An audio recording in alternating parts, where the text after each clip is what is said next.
जय हिंद दोस्तों, प्रकाश आईएएस में आप सभी का स्वागत है।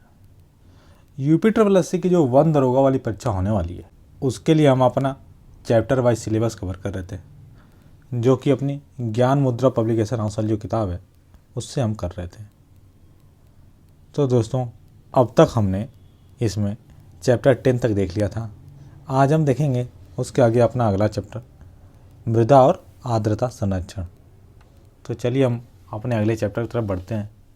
और जो भी साथी नए हों वह चैनल को सब्सक्राइब करें, दोस्तों के साथ शेयर करें, और पीडीएफ आपको हमारे टेलीग्राम चैनल पर उपलब्ध होगी। तो चलिए हम स्टार्ट करते हैं अपना चैप्टर, मृदा और आर्द्रता संरक्षण। Soil and moisture conservation. मृदा या मिट्टी एक बहुमूल्य प्राकृतिक संसाधन है। मृदा शब्द की उत्पत्ति कैसे हुई? लैटिन भाषा के सोलम शब्द से हुई है, जिसका अर्थ क्या होता है? फर्श या फ्लोर। जो मिट्टी होती है वह कृषि की उत्पादकता को निर्धारित करती है। मिट्टी से ही मनुष्य को भोजन और महत्वपूर्ण कच्चे पदार्थ की प्राप्ति होती है। मिट्टी का छिछला आवरण और अनुर्वरता विपन्न कृषि अर्थव्यवस्था को जन्म देती है। मृदा विज्ञान में मृदा का अध्ययन प्राकृतिक संसाधन के रूप में किया जाता है।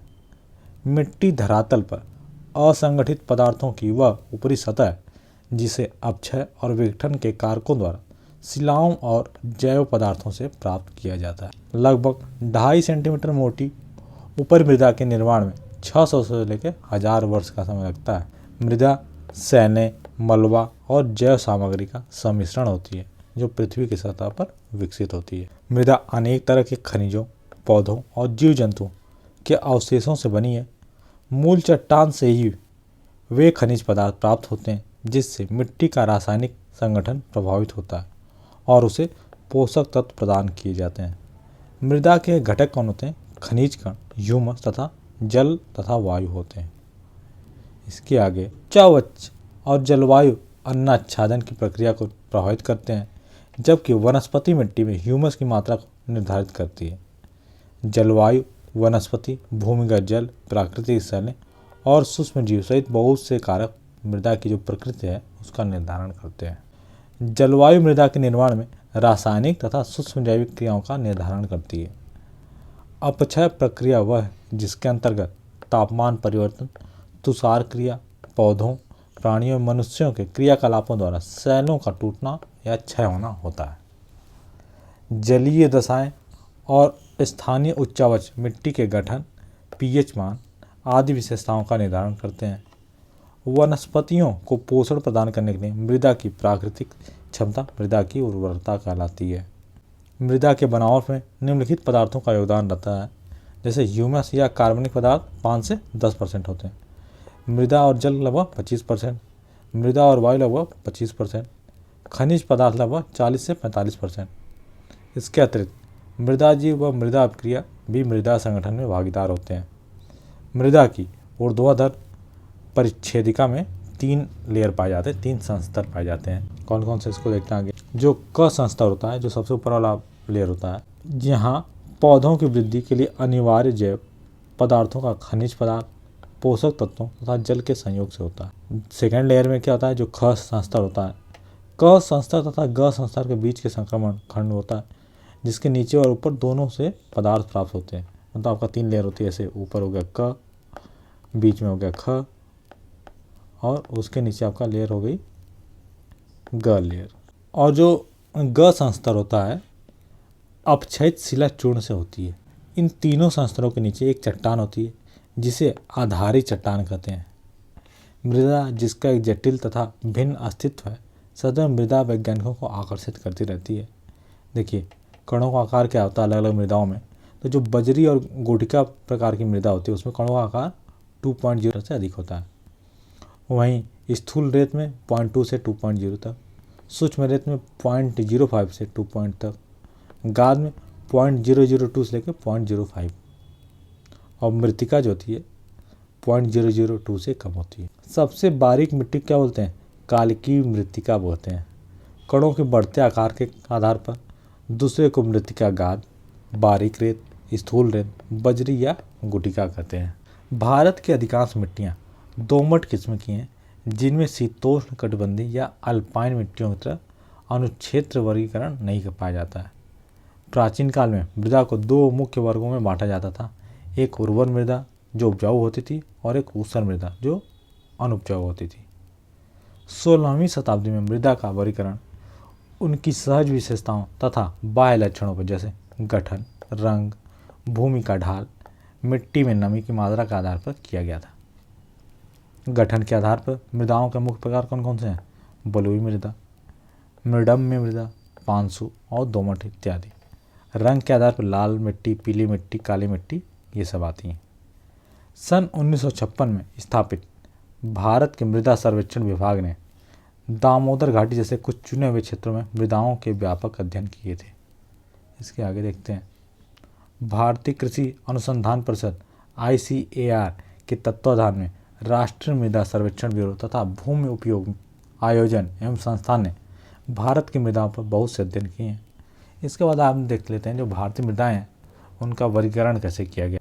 ओयलेकर एवं लेदर के अनुभविक वर्गीकरण के आधार पर भारत में 4 प्रकार की मिट्टियाँ पाई जाती हैं। कौन कौन सी? जलोढ़, रेगूर, लाल और लेटराइट। सोकालस्य ने रूसी मृदा विज्ञान से प्रेरणा ग्रहण कर भारत की मिट्टियों में को 16 भागों में विभाजित किया था और वाडिया ने भौमिकी आधार पर देश में 6 प्रकार की मिट्टियों की पहचान की। कौन कौन सी? लाल मिट्टी, काली या रेगूर मिट्टी, लेटराइट मिट्टी, जलोढ़ मिट्टी, क्षारीय मिट्टी और पर्वतीय मिट्टी। वहीं जो राष्ट्रीय एटलस है कोलकाता का, उसने मिट्टियों को 6 प्रमुख और 11 गौण विभागों में विभाजित किया है।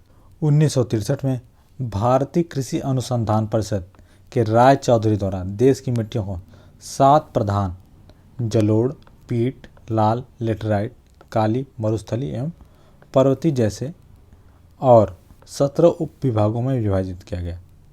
भारतीय कृषि अनुसंधान परिषद ने भारत की मिट्टियों को 8 भागों में वर्गीकृत किया है। कौन कौन सी? जलोढ़ मिट्टी, लाल मिट्टी, काली मिट्टी, लेटराइट मिट्टी, मरुस्थलीय मिट्टी, पर्वतीय मिट्टी, वन मिट्टी और पीट मिट्टी। तो अब हम इन 8 प्रकार को एक बार देख लेते हैं। सबसे पहले हम देखेंगे जो हमारी दोमट या जलोढ़ मिट्टी है उसको। यह दोमट या रेतीली प्रकार की मृदा है। जलोढ़ मृदाएं देश के 14.25 लाख वर्ग किलोमीटर के क्षेत्र पर पश्चिम में सतलज नदी से पूर्व में ब्रह्मपुत्र घाटी तक फैली हुई हैं। इसके अंतर्गत भारत का लगभग 43.4% क्षेत्र सम्मिलित है। यह निक्षेपण मृदा है जिसमें नदियों और सरिताओं ने वाहित तथा निक्षेपित किया। यह मिट्टी हिमालय के 3 नदी तंत्रों सिंधु नदी, गंगा नदी और ब्रह्मपुत्र नदी तंत्र और सहायक नदियों द्वारा लाए गए निक्षेपों से बनी होती है। राजस्थान के एक संकीर्ण गलियारे से होती हुई यह मृदा गुजरात के मैदानों तक विस्तीर्ण मिलती है। प्रायद्वीपीय प्रदेश में यह मिट्टी पूर्वी तट की नदियों के डेल्टाओं और नदियों की घाटियों में पाई जाती है। जलोढ़ मृदाएं गठन में बलुई दोमट मिट्टी से चिकनी मिट्टी की प्रकृति की पाई जाती हैं। सामान्य रूप से दोमट मिट्टी में 40% बालू के कण, 40% मृत्तिका के कण और 20% गाद या सिल्ट के कण पाए जाते हैं। इस मिट्टी में पोटास की मात्रा अधिक और फास्फोरस की मात्रा कम पाई जाती है। यह बहुत ही महत्वपूर्ण है। आपका क्वेश्चन यही आता है बार बार कि किस मिट्टी में पोटास कम है, किस में फास्फोरस कम है। ये सारी चीज़ें आपको बतानी होती है, मैच करनी होती है कई बार, तो इसको बिल्कुल रट जाइएगा। साथ साथ इनमें चूना और जैव पदार्थों की अधिकता पाई जाती है। गंगा के ऊपरी और मध्यवर्ती मैदान में खादर और बांगर नाम की 2 भिन्न मृदाएं विकसित की हुई हैं। खादर क्या होती है? जो प्रतिवर्ष बाढ़ों के द्वारा निक्षेपित होने वाला जो नया जलोढ़ मृदा होती है उसको बोलते हैं खादर। और जो बांगर होती है जो पुरानी जलोढ़ मृदा होती है जिसका जमाव बाढ़कृत मैदानों से दूर होता है उसको बोलते हैं बांगर मिट्टी। खादर और बांगर मृदाओं में कैल्शियम या जो कंकड़ होते हैं वो पाए जाते हैं। जलोढ़ मृदाओं का रंग हल्के धूसर से राख धूसर जैसे होता है। जलोढ़ मृदा का विस्तार पंजाब से असोम तक के विशाल मैदानी भागों के साथ साथ नर्मदा, महानदी, ताप्ती, गोदावरी, कृष्णा एवं कावेरी नदी घाटियों में भी पाया जाता है। इस मिट्टी का निर्माण हिमालय तथा प्रायद्वीपीय से प्राप्त मलबा अफसारी सागर द्वारा छोड़े गए गाद द्वारा हुआ है। जलोढ़ मिट्टी में कौन कौन सी फसलें होती हैं? चावल, गेहूँ, गन्ना, जूट, कपास, मक्का, तिलहन, फल और साग सब्जियों की खेती की जाती है। इसके आगे हम देखते हैं जो जलोढ़ मिट्टी होती है उसको दो भागों में बांटा गया है, नवीन जलोढ़ या खादर और प्राचीन जलोढ़ या बांगर, जिसके बारे में ऊपर बात की गई थी। तो आप पहले देख लेते हैं हम नवीन जलोढ़ या खादर। यह मिट्टी नदी के बाढ़ के मैदानी क्षेत्रों में पाई जाती है। बाढ़ के दौरान मिट्टी की नई परत का जमाव होता रहता है और मिट्टी की उर्वरता हमेशा बनी रहती है। बाढ़ के समाप्त होने पर इस मिट्टी में रबी की फसलें पैदा की जाती हैं।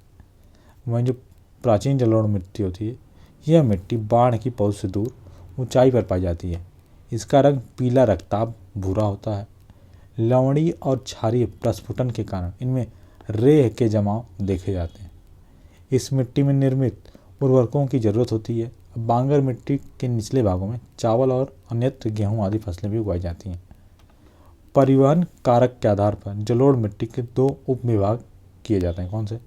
जो जल द्वारा निर्मित होती है, इनके जलीय, सरोवरी और तटीय उपभाग किए जा सकते हैं। में एक वायु द्वारा निर्मित होती है, इसमें लोयस और रेतीली मृदाएं आती हैं। गोविंद रज्जन और दंत विश्वास ने जलोढ़ मिट्टियों को 4 भागों में बांटा है। कौन कौन से? तटीय जलोढ़, तटीय रेत, डेल्टाई जलोढ़ और गांगेय जलोढ़। आगे हम देख लेते हैं अम्लीय व क्षारीय मृदा में अंतर। तो जो अम्लीय मृदा होती है उसका पीएच होता है 7 से कम, और जो क्षारीय मृदा होगी उसका पीएच 7 से अधिक होगा। ये बहुत ही ज़्यादा महत्वपूर्ण है, ये बार बार पूछा जाता है। अम्लीय मृदा की जो उत्पत्ति होती है अधिक वर्षा वाले स्थानों में होती है, वहीं जो क्षारीय मृदा कहाँ उत्पन्न होती है? जहाँ वर्षा कम होती है। अम्लीय मृदा में चूनों का प्रयोग करने से अम्लीय मृदा के कणों से हाइड्रोजन आयन बाहर आते हैं। वहीं चूना का प्रयोग जब क्षारीय मृदा के साथ करेंगे तो ये सोडियम आयन बाहर आते हैं। तो ये सारे फैक्ट महत्वपूर्ण हैं, आप तीनों रट जाइएगा। आगे देख लेते हैं कुछ महत्वपूर्ण फैक्ट कि गंगा के मैदान की पुरानी कछारी मिट्टी क्या कहते हैं? बांगनी, बांगर कहलाते हैं। भारत में सबसे अधिक उपजाऊ मृदा है तो जलोढ़ मृदा। मिट्टी का कौन सा वर्ग भारत के सर्वाधिक क्षेत्र में फैला है? तो जलोढ़ मिट्टियाँ सबसे अधिक फैली हुई हैं।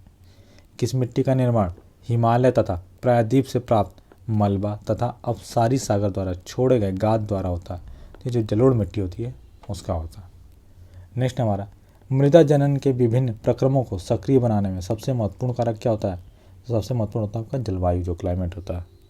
कौन सी मिट्टी सदैव उर्वर बनी रहती है? तो ये जो नवीन जलोढ़ या खादर मिट्टी होती है ये हमेशा उर्वर बनी रहती है क्योंकि बाढ़ की वजह से।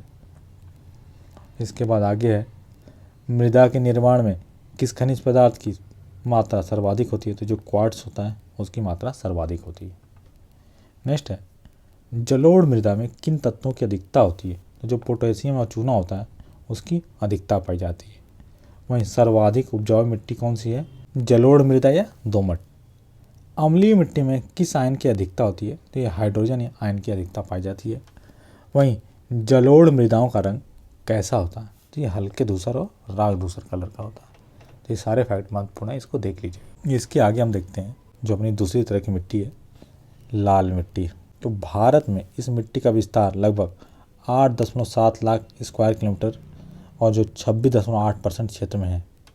इस मृदा का विकास आर्कियन ग्रेनाइट, नीस तथा कुड़प्पा एवं विंध्यन बेसिनों तथा धरवाड़ शैलों की अवसादी शैलों के ऊपर हुआ है। लाल मृदा का विकास दक्कन के पठार के पूर्वी तथा दक्षिणी हिस्से में कम वर्षा वाले ऐसे क्षेत्रों में हुआ है जहाँ रवेदार आग्नेय चट्टानें पाई जाती हैं। पश्चिमी घाट के गिरिपाद क्षेत्र की एक लंबी पट्टी में लाल दोमटी मिट्टी पाई जाती है। लाल मिट्टी का विस्तार क्षेत्र पश्चिमी तमिलनाडु, कर्नाटक, दक्षिणी महाराष्ट्र, छत्तीसगढ़, आंध्र प्रदेश, ओडिशा एवं छोटा नागपुर का पठार है। इस मिट्टी के कुछ क्षेत्र जो बीरभूम है पश्चिम बंगाल में, मिर्जापुर, झांसी, बांदा, हमीरपुर ये सब उत्तर प्रदेश में, वहीं उदयपुर, चित्तौड़गढ़, डूंगरपुर, बांसवाड़ा, भीलवाड़ा ये सब राजस्थान जिलों में भी पाए जाते हैं। इस मिट्टी का लाल रंग फेरिक ऑक्साइड की उपस्थिति के कारण होता है। तो बहुत ही महत्वपूर्ण एक क्वेश्चन पूछा जाता है कि जो लाल मृदा होती है लाल क्यों होती है? तो फेरिक ऑक्साइड की उपस्थिति होती है जिसकी वजह से उसका कलर लाल हो जाता है। इसका गठन रेत से मृतिका के बीच पाया जाता है। यह सरंध्री एवं चूर्णशील होती है। इस मिट्टी में चूना, मैग्नीशियम, पोटास, फास्फेट, नाइट्रोजन एवं ह्यूमस की कमी होती है। लाल मिट्टी के रासायनिक संगठन में अघुलनशील तत्व लोहा, एल्युमिनियम, चूना, carbon dioxide, potash, soda, phosphorus और नाइट्रोजन प्रमुख हैं। यह मिट्टी बाजरे की फसल के लिए उपयुक्त होती है। इस मिट्टी में कपास, गेहूं, दाल, तंबाकू, ज्वार, अलसी, मोटे अनाज, आलू तथा फलों की खेती की जाती है। भारतीय कृषि अनुसंधान ICAR ने लाल मिट्टी को 4 भागों में विभाजित किया। कौन सी? लाल मिट्टी, लाल बजरी युक्त मिट्टी, लाल और पीली मिट्टी और लाल और काली मिट्टी। राय चौधरी ने लाल मिट्टी को अकार्य की दृष्टि से 2 भागों में विभाजित किया। किसमें? लाल दोमट मिट्टी तथा रेतीली लाल मिट्टी। इसके बाद हम देख लेते हैं कुछ और महत्वपूर्ण चीज़ें। देश के कितने प्रतिशत भाग पर लाल मिट्टी पाई जाती है? तो 26.8% एरिया पर, ऊपर हमने पढ़ा था। सिंचाई द्वारा लाल मिट्टी में किसकी खेती की जाती है? तो तंबाकू, बाजरा, तीसी, दलहन और गेहूं की। लाल मिट्टी का लाल रंग किसकी वजह से होता है? जो लोहे के ऑक्साइड होते हैं, फेरिक ऑक्साइड, उसकी वजह से। लाल मिट्टी में किसकी प्रधानता होती है? तो लोहा एवं सिलिका की। नेक्स्ट है हमारा, उच्च भूमियों में लाल मिट्टी की परत महीन होती है तथा ये होती है कैसी? बजरी युक्त, बलुई, पथरीली एवं छिद्रयुक्त। लाल मृदा जल योजित होने के कारण कैसी दिखाई पड़ती है? पीली दिखाई पड़ती है। वहीं महीन कणों वाली लाल एवं पीली मृदाएं कैसी होती हैं? तो ये उर्वर होती हैं। मोटे कणों वाली लाल एवं पीली मृदाएं कैसी होती हैं? तो ये अनुर्वर होती हैं, मतलब बंजर होती हैं। आगे हम देखते हैं अपनी काली मिट्टी के बारे में। इस मिट्टी का विस्तार लगभग 5.46 लाख स्क्वायर किलोमीटर क्षेत्र या देश के लगभग 16.6% एरिया पर हुआ है। काली मिट्टी का काला रंग टिटेनिफेरस, मैग्नेटाइट एवं जीवांश की उपस्थिति के कारण होता है। ये दोनों महत्वपूर्ण है। इसके बाद आगे, इस मिट्टी का प्रमुख क्षेत्र महाराष्ट्र है। इसके अलावा पश्चिमी मध्य प्रदेश, गुजरात, राजस्थान, आंध्र प्रदेश, कर्नाटक, तमिलनाडु एवं उत्तर प्रदेश दक्कन लावा के अपक्षय वाले क्षेत्र में भी यह मिट्टी पाई जाती है। गोदावरी और कृष्णा नदियों के ऊपरी भागों और दक्कन के पठार के उत्तरी पश्चिमी भाग में गहरी काली मृदा पाई जाती है।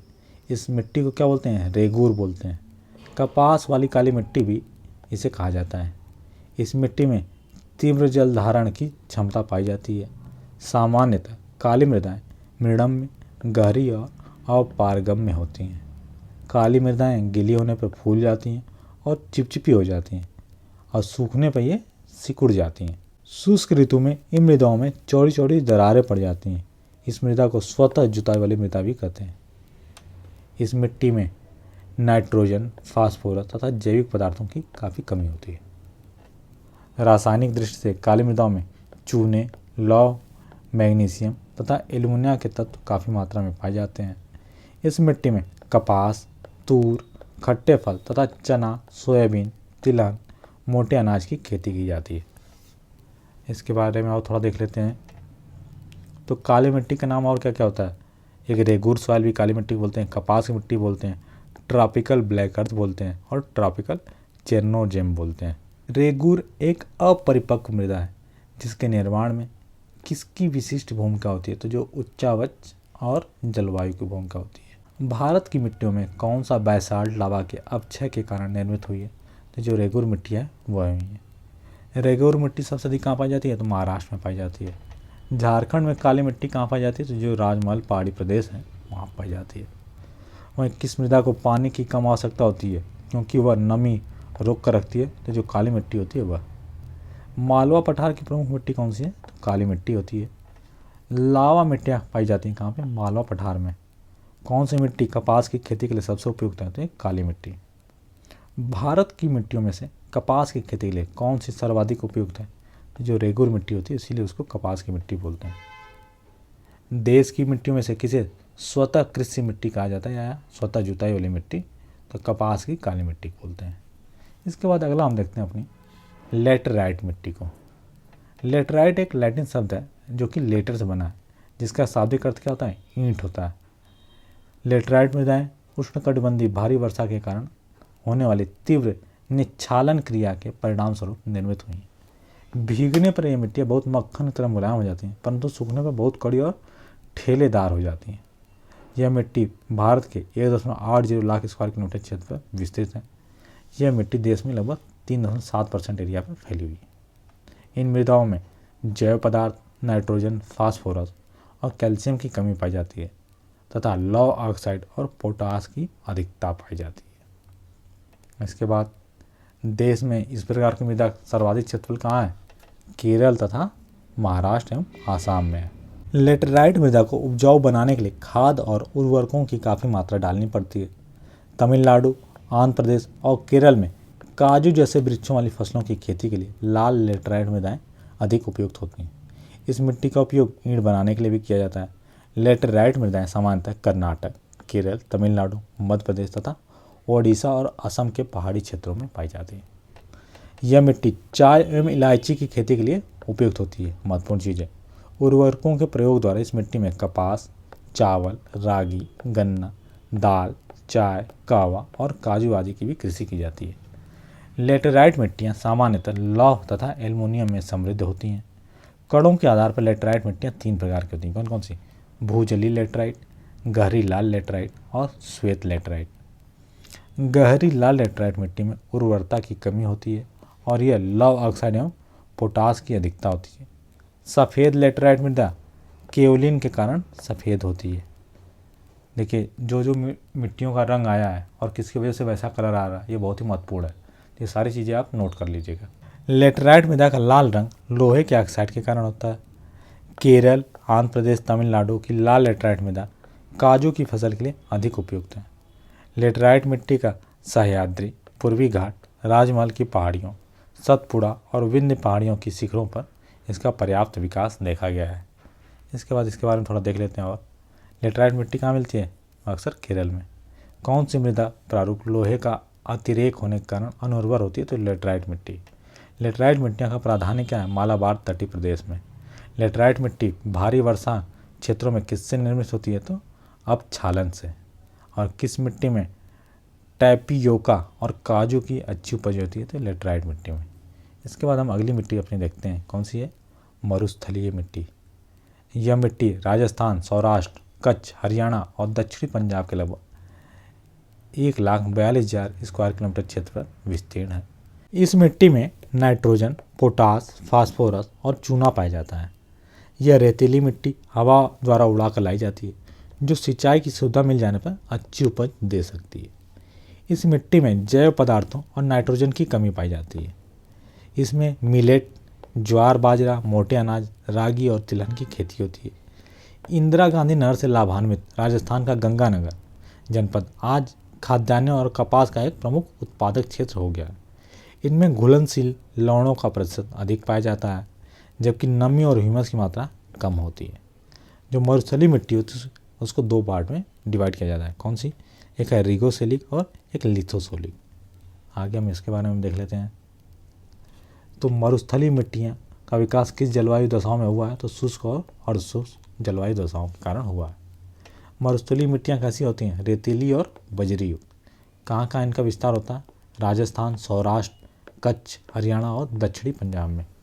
मरुस्थलीय मिट्टी में किसका प्रतिशत अधिक मिलता है? तो ये जो घुलनशील लवण होते हैं और फास्फोरस होते हैं, उनकी अधिकता पाई जाती है। इसके बाद हमारी अगली है पर्वतीय मिट्टी। इस मिट्टी को वनीय मृदा भी कहा जाता है।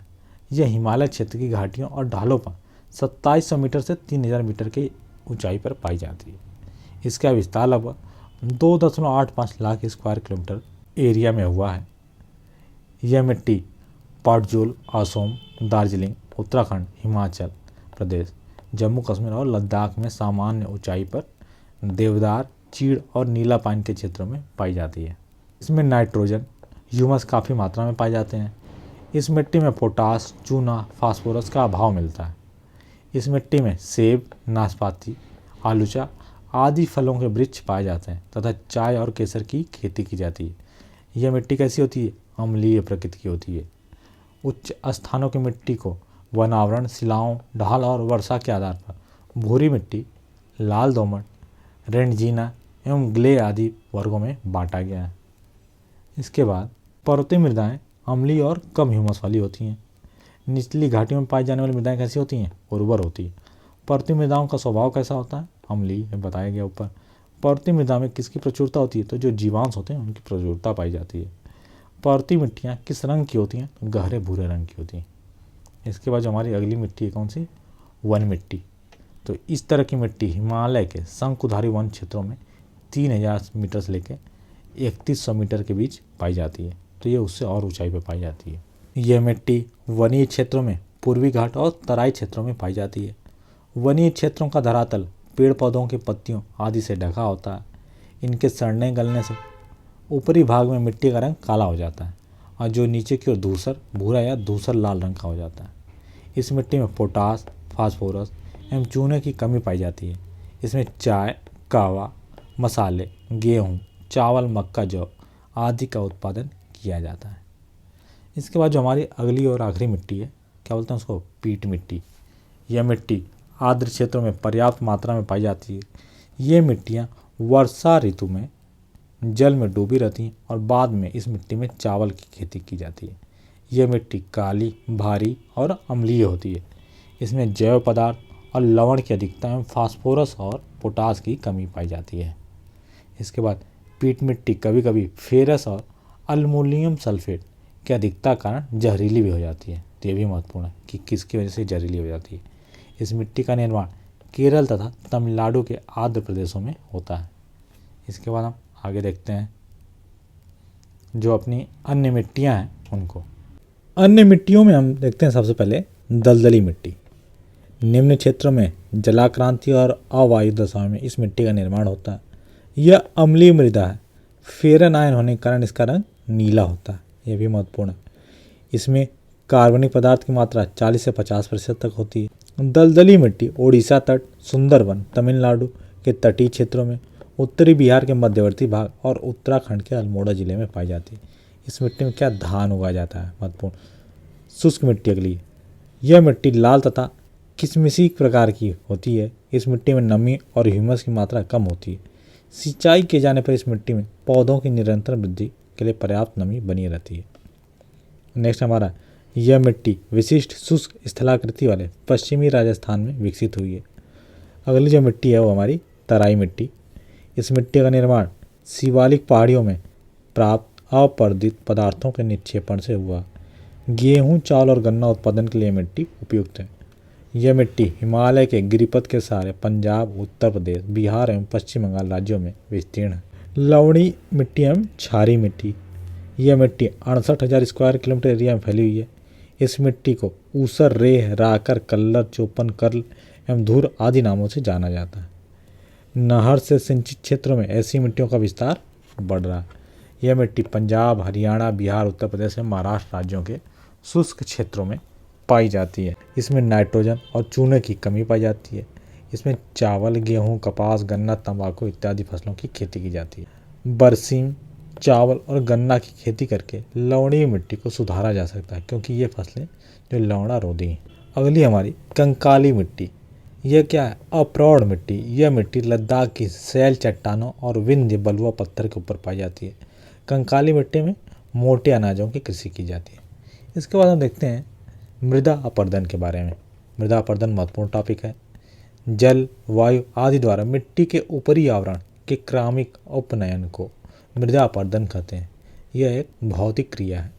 ऐसा स्थान जहाँ मूसलाधार वर्षा होती है, जहाँ पर मृदा अपरदन की गंभीर समस्या बनी रहती है। देश के लगभग 175 मिलियन हेक्टेयर या देश के संपूर्ण क्षेत्रफल का 53% क्षेत्र मृदा अपरदन की समस्या से ग्रसित है। मृदा अपरदन के परिणाम के आधार पर इसे दो प्रमुख उपवर्गों में बांटा जा सकता है। सामान्य मृदा अपरदन, जिसमें अपरदन की गति मृदा निर्माण प्रक्रिया में धीमी होती है, और दूसरा है विध्वंसक मृदा अपरदन, जिसमें अपरदन की गति मृदा निर्माण में तेजी से होता है।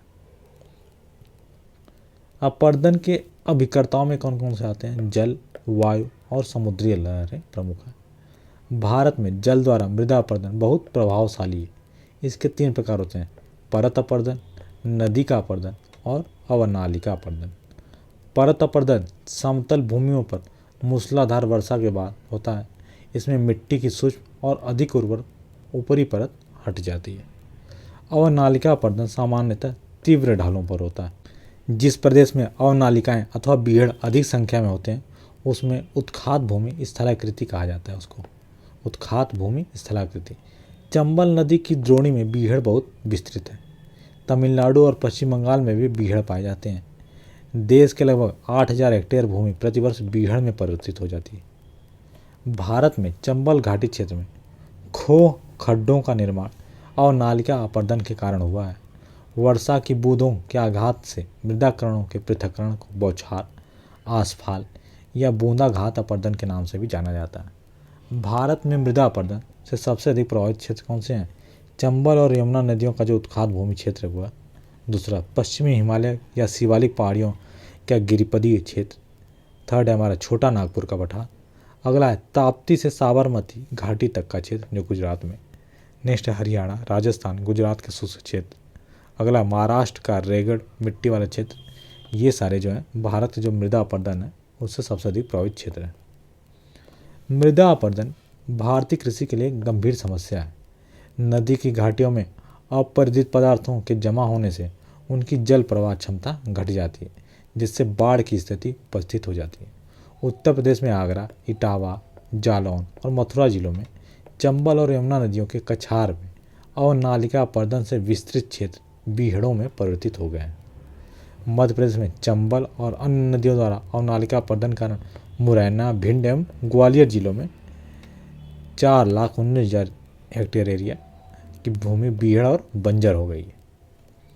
वनोन्मूलन मृदा अपर्दन के प्रमुख कारणों में से एक है। वृक्षों की जड़ें मृदा को बांधे रखकर अपर्दन को रोकती हैं। भारत के सिंचित क्षेत्रों में कृषि योग्य भूमि का बहुत बड़ा क्षेत्र अत्यधिक सिंचाई के प्रभाव से लवणीय होता जा रहा है। मृदा के निचले संस्तरों में जमा हुआ नमक धरातल के ऊपर आकर उर्वरता को नष्ट कर देता है। उत्तर पूर्व और मध्य भारत के झूम कृषि क्षेत्रों में निर्वनीकरण और मृदा अपर्दन प्रमुख समस्याएं बनी हुई हैं।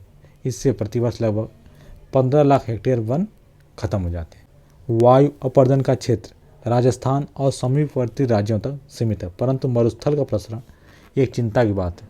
राजस्थान के समीपवर्ती राज्यों हरियाणा, पंजाब, उत्तर प्रदेश, मध्य प्रदेश एवं गुजरात के कृषि क्षेत्रों की उर्वरता प्रभावित हो रही है। इसके बाद पिछली शताब्दी के दौरान मरुस्थल के प्रत्येक स्क्वायर किलोमीटर क्षेत्र से लगभग 8 मिलियन टन मिट्टी वायु द्वारा उड़ा ली गई है। भारत की कुल भूमि का लगभग आधा भाग किसी न किसी मात्रा में मृदा अवकर्षण या सॉइल डिग्रेडेशन से प्रभावित है। जो भारतीय मिट्टियाँ हैं उनकी समस्या क्या है? भारतीय मृदा की समस्याएं तो कौन कौन सी? मृदा अपर्दन, उर्वरता की कमी, मरुस्थलीकरण, जललग्नता, अम्लीयता, लवणीयता एवं क्षारीयता, बंजर भूमि, नगरीकरण, परिवहन विकास, मानवीय हस्तक्षेप, ये सारे प्रमुख समस्याएं हैं। मृदा अपर्दन के कारण क्या क्या हैं उनको देख लेते हैं। मृदा अपर्दन के निम्नलिखित कारण हैं: वनोन्मूलन, अत्यधिक पशुचारण, झूम कृषि, अवैज्ञानिक कृषि पद्धति, परिवहन, संचार साधनों द्वारा प्राकृतिक अपवाह का अपवर्तन, अवरोध और गलत तरीके से खनन भी एक प्रमुख कारण में से एक है। मानव ने मृदा अपर्दन की प्रक्रिया को बढ़ाने में प्रमुख भूमिका निभाई है। मृदा का आर्द्रता या संरक्षण देखते हैं तो मानव द्वारा मृदा अपर्दन को रोका जा सकता है। मृदा अपर्दन मानव की दोषपूर्ण पद्धतियों द्वारा बढ़ता है।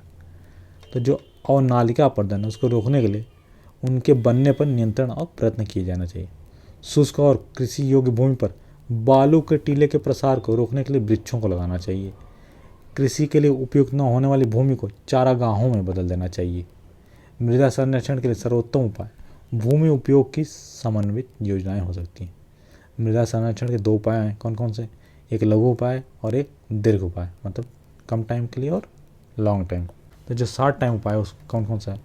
अवनालिका रोधन, अत्यधिक पशुचारण और झूम कृषि पर नियंत्रण, कृत्रिम उर्वरक का उपयोग, वनारोपण, समोच्च रेखी कृषि या पर्वतीय क्षेत्रों में सीढ़ीदार कृषि, ठूंठ एवं घास पात का उपयोग करना, पौधों एवं घासों को लगाकर बालुका स्तूपों का स्थिरीकरण, शुष्क कृषि को लोकप्रिय बनाना, वैज्ञानिक शस्य आवर्तन विधि को अपनाना, शुष्क खेती को लोकप्रिय बनाना इत्यादि प्रमुख है जो शॉर्ट टाइम के लिए उपयोग किए जा सकते हैं। वहीं जो लॉन्ग टाइम के लिए इसके अंतर्गत ऐसी योजनाएं परियोजनाएं आती हैं जो प्रांतीय एवं केंद्र सरकार द्वारा मृदा अपर्दन के सुधार हेतु जारी की जाती हैं। विश्व बैंक ने मध्य प्रदेश को लगभग 1 लाख हेक्टेयर बीहड़ भूमि के सुधार के लिए 300 मिलियन की सहायता प्रदान की है। इसके बाद हम देखते हैं इसी पर आधारित कुछ अपने मल्टीपल चॉइस क्वेश्चंस हैं। तो सबसे पहला क्वेश्चन हमारा, भारत की निम्नलिखित मिट्टियों में से कपास की मिट्टी के लिए कौन सी मिट्टी सर्वाधिक उपयुक्त है? तो कौन सी हो जाएगी मिट्टी हमारी? पहली रेगूर मिट्टी है, काली मिट्टी। इसके बाद नेक्स्ट है, रेगूर मिट्टी सबसे अधिक कहाँ पाई जाती है, बताया गया आपको महाराष्ट्र में। रेगूर मिट्टी किसका नाम है, तो काली मिट्टी का नाम है। ये सारी चीज़ें आपको बताई गई थी ऊपर। भारत की निम्न मिट्टियों में से कौन बेसाल्ट लावा के अवक्षय के कारण निर्मित हुई है, तो कौन सी निर्मित हुई है, आपकी जो रेगूर मिट्टियाँ हैं वह। अगला जो है इसमें 2 कथन दिए हैं, तो इनको देखते हैं। काली मिट्टी कपास की कृषि के लिए उपयुक्त होती है, तो सही बात है। इसमें नाइट्रोजन तथा जैव पदार्थ प्रचुर मात्रा में पाए जाते हैं, तो ये गलत बात है। तो क्या हो जाएगा, ऑप्शन ए सही और ऑप्शन आर जो है गलत है, तो ऑप्शन सी हो जाएगा। ए सही है परंतु आर गलत है। नेक्स्ट क्वेश्चन है हमारा, दक्षिणी ट्रैप की रेगड़ मिट्टियाँ काली होती हैं और इसमें ह्यूमस प्रचुर मात्रा में पाया जाता है। तो देखिए पहली बात तो सही है, लेकिन ह्यूमस इसमें प्रचुर मात्रा में नहीं पाया जाता, तो ये भी गलत हो जाएगा, तो ऑप्शन सी हमारा सही हो जाएगा। अगला जो हमारा है, तो पहला कथन है काली मिट्टी कपास की खेती के लिए उपयुक्त है, तो बिल्कुल सही बात है। और नेक्स्ट है उनमें जैव तत्व प्रचुर मात्रा में पाए जाते हैं, तो ये गलत बात है, यही सेम बात ऊपर लिखी थी, तो ऑप्शन सी हमारा रहेगा।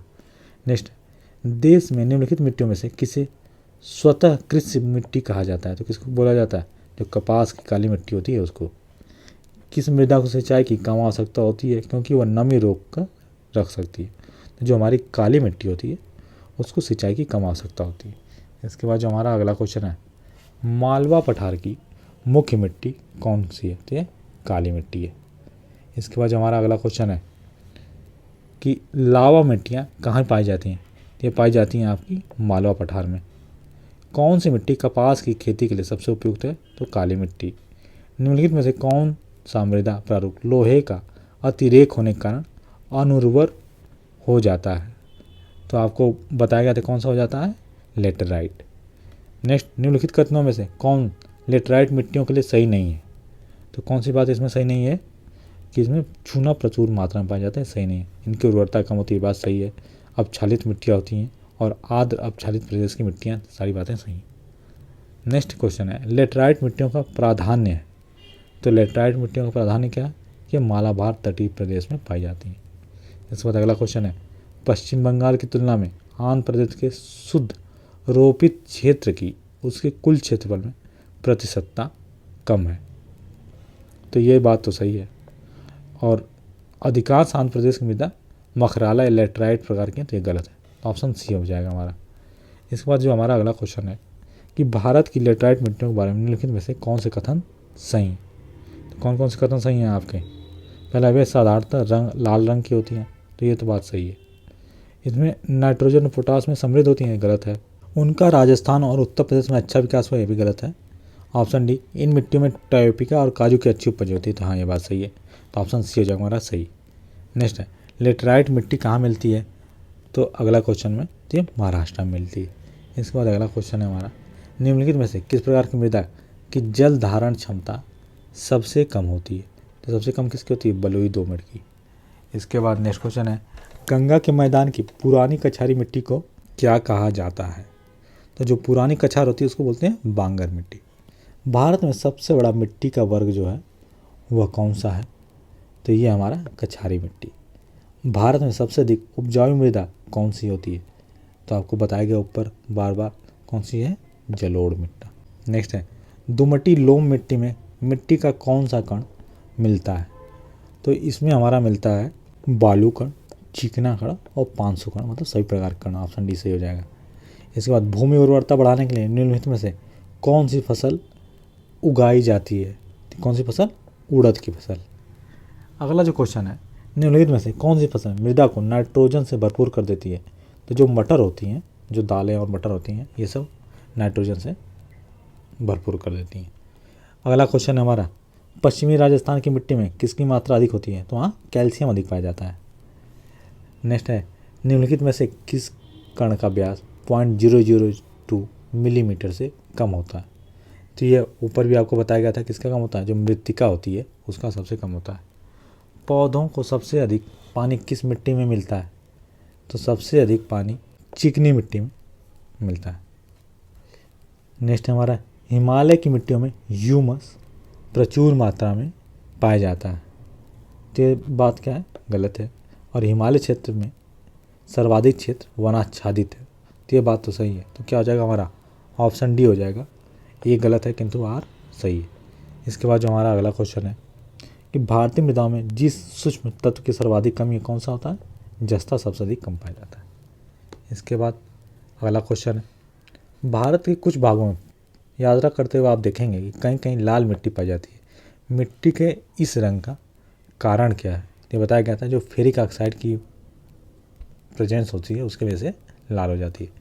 नेक्स्ट है निम्नलिखित में से कौन सी मिट्टी चाय बागानों के लिए उपयुक्त है? तो चाय बागानों के लिए अम्लीय मिट्टी उपयुक्त होती है। अगला क्वेश्चन है मृदा का लवणीभवन मृदा में एकत्रित सिंचित जल के वाष्पीकृत होने से पीछे छूटे नमक और खनिजों से उत्पन्न होता है। सिंचित भूमि पर लवणीभवन का क्या प्रभाव पड़ता है? तो क्या प्रभाव पड़ता है? यह कुछ मृदाओं को अपारगम्य बना देता है। तो ऑप्शन बी हमारा सही हो जाएगा। इसके बाद अगला क्वेश्चन है भारत में लवणीय मृदा का सर्वाधिक क्षेत्रफल कहाँ पे फैला हुआ है? ये गुजरात में। नेक्स्ट है सामान्य फसलें उगाने के लिए उर्वर भूमि का पीएच मान कितना होने की संभावना है? तो कितना 6 से 7 होता है तब बढ़िया रहता है। भारत में सर्वाधिक क्षारीय क्षेत्र कहाँ पाया जाता है? तो ये पाया जाता है उत्तर प्रदेश राज्य में। किसका उपयोग मिट्टी की लवणता एवं क्षारीयता की समस्या का दीर्घकालीन हल है? तो किसका? जिप्सम का उपयोग करके। मिट्टी में खारापन एवं क्षारीयता की समस्या जो है उसका समाधान क्या है? तो इसका समाधान है हमारा खेतों में जो जिप्सम का उपयोग करेंगे तब। नेक्स्ट है तेजाबी मिट्टी को कृषि योग्य बनाने हेतु निम्नलिखित में से किसका उपयोग किया जाता है? तो किसके करते हैं हम? जो लाइम होता है उसका उपयोग करते हैं। इसके बाद अगला है मृदा अपरदन रोका जा सकता है कैसे? अति चराई द्वारा नहीं, वनस्पतियों के उन्मूलन द्वारा भी नहीं, वनारोपण द्वारा। हाँ ठीक है, वनारोपण द्वारा। ऑप्शन हमारा क्या हो जाएगा? सी सही हो जाएगा। नेक्स्ट है भारत में मृदा अपक्षय समस्या निम्नलिखित में से किससे संबंधित है? तो जो कौन कौन से ऑप्शन है? वैदिक कृषि, वनोन्मूलन, उष्णकटिबंधीय जलवायु।